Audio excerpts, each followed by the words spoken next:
Halo teman-teman semua, perkenalkan namaku Felicia Damayanti dan aku merupakan mahasiswi BINUS Bekasi. Oh ya, tidak sedikit orang di luar sana yang ingin menjadi mapan secara finansial dan tidak sedikit pula dari mereka yang ingin mengikuti jejak orang-orang sukses di luar sana. Untuk itu, apa yang sudah kalian lakukan? Karena masih banyak dari mereka yang tidak tahu harus melakukan apa. Kalau hanya sebatas berandai-andai saja, kamu dijamin gak akan bisa mengikuti jejak orang-orang sukses di luar sana. Lantaran, menjadi mapan secara finansial bukanlah hal yang bisa terwujud dalam waktu semalam saja. Kita harus memulainya sedini mungkin. Nah, salah satu caranya adalah dengan mengelola dan mengatur keuangan secara benar. Karena sekalipun kamu punya penghasilan yang besar, gak ada jaminan tuh bisa membuatmu menjadi kaya raya jika cara kamu mengatur keuangan salah.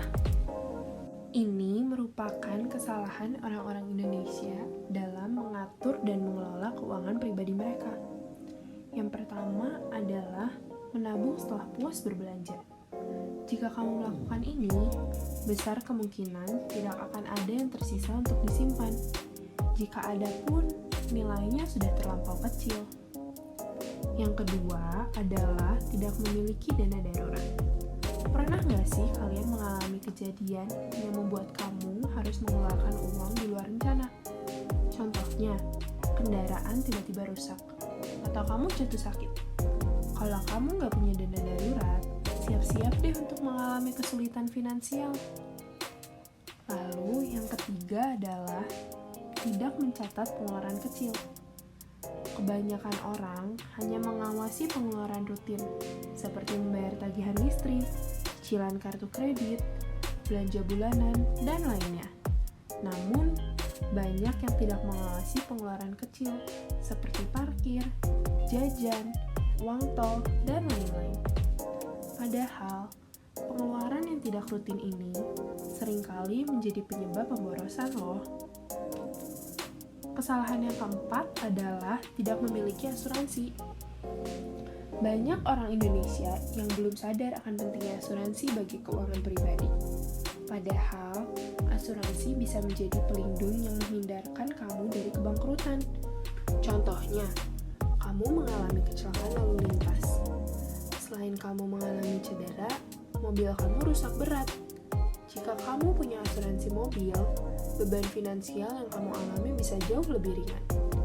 Kamu bisa mengklaim asuransi mobil untuk menanggung biaya kerusakan mobilmu. Namun, jika tidak, kamu harus menanggung beban yang berlipat ganda. Selain harus membiayai pengobatan dirimu, kamu juga harus mengeluarkan uang untuk memperbaiki kendaraan.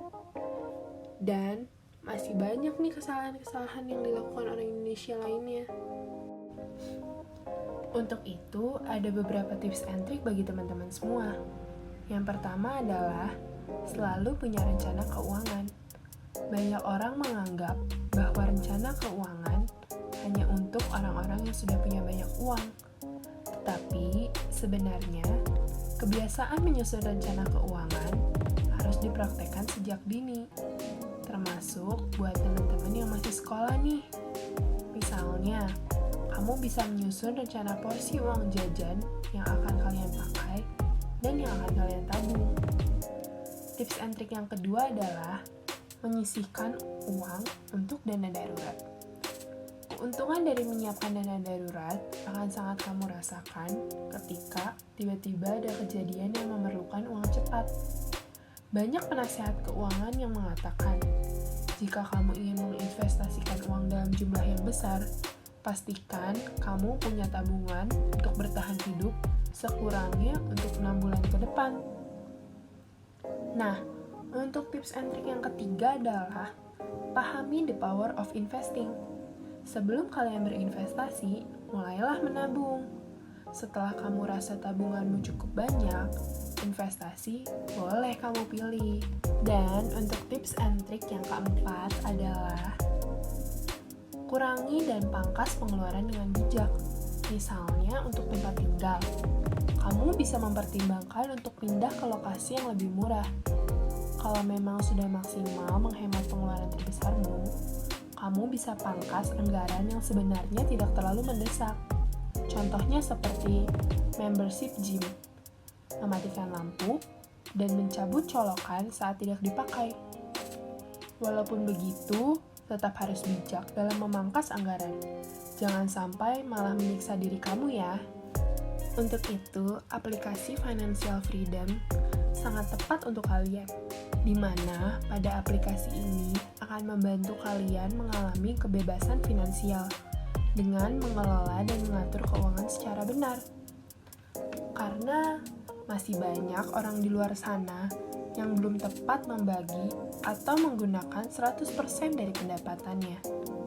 Dan pada aplikasi ini akan diarahkan untuk mengelola keuangan dengan prinsip 10, 20, 30, dan 40. Di mana 10% berada pada pos sosial, 20% berada pada pos investasi dan tabungan, 30% berada pada pos cicilan dan hutang, serta 40% berada pada pos kebutuhan pokok. Pada pos pertama, yaitu sosial. Berapapun penghasilan Anda, besar ataupun kecil, upayakanlah untuk selalu berbuat kebaikan. Definisi berbuat kebaikan itu amatlah luas. Tidak terbatas hanya pada memberikan donasi di tempat ibadah, tetapi juga seperti berbakti kepada orang tua dan memberikan bantuan secara bijaksana kepada orang lain yang membutuhkan. Angka ini juga bukanlah angka pasti yang sifatnya wajib. Jika Anda masih dalam tahap awal berkarir, sehingga penghasilannya belum besar, bisa kok lebih kecil dari angka tersebut, namun upayakan tetap ada. Sebaliknya, jika karir atau usaha Anda sukses, tidak menutup kemungkinan juga untuk memberikan di atas persentase tersebut. Pos kedua yaitu investasi dan tabungan. Yang dimaksud antara lain dana darurat, asuransi, tabungan, dan investasi. Eits, di sini investasi bukan menjadi yang terutama ya. Pada pos ketiga yaitu cicilan dan hutang. Dengan harga rumah yang semakin meningkat, jalanan yang semakin macet, dan fasilitas transportasi publik yang mungkin belum tersedia secara merata di semua tempat, adalah sangat mungkin jika seseorang memiliki cicilan untuk rumah atau apartemen, juga cicilan untuk kendaraan. Memiliki hutang dan cicilan dalam konteks perencanaan keuangan masih baik, sepanjang digunakan untuk membeli rumah, kendaraan, atau peralatan untuk kebutuhan yang sifatnya produktif. Untuk rumah dengan status sewa juga bisa dimasukkan dalam alokasi ini.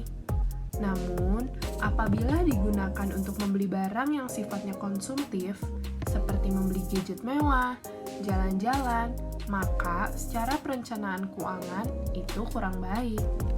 Pos yang terakhir adalah kebutuhan pokok. Persentase inilah idealnya digunakan untuk memenuhi kebutuhan hidup, termasuk di dalamnya biaya makan, transportasi, tagihan utilitas, pulsa telepon, langganan televisi, keanggotaan olahraga, hobi, pakaian, rekreasi, dan sebagainya. Semua dari yang sifatnya kebutuhan pokok sampai gaya hidup, silakan dimasukkan ke dalam alokasi ini. Namun, persentase tersebut kembali lagi kepada masing-masing individu, karena tidak semua orang mengeluarkan atau menggunakan pendapatan mereka untuk hal yang sama.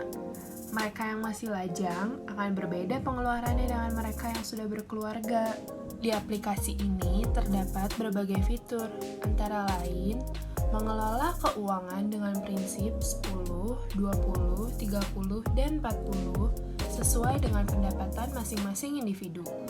Berkonsultasi dengan perencanaan keuangan dan bisnis, dapat berdiskusi mengenai investasi, mendapatkan pemahaman yang tepat mengenai asuransi dan dana darurat. Karena masih banyak loh orang di luar sana yang salah persepsi mengenai investasi dan asuransi. Dan berbagai fitur lainnya.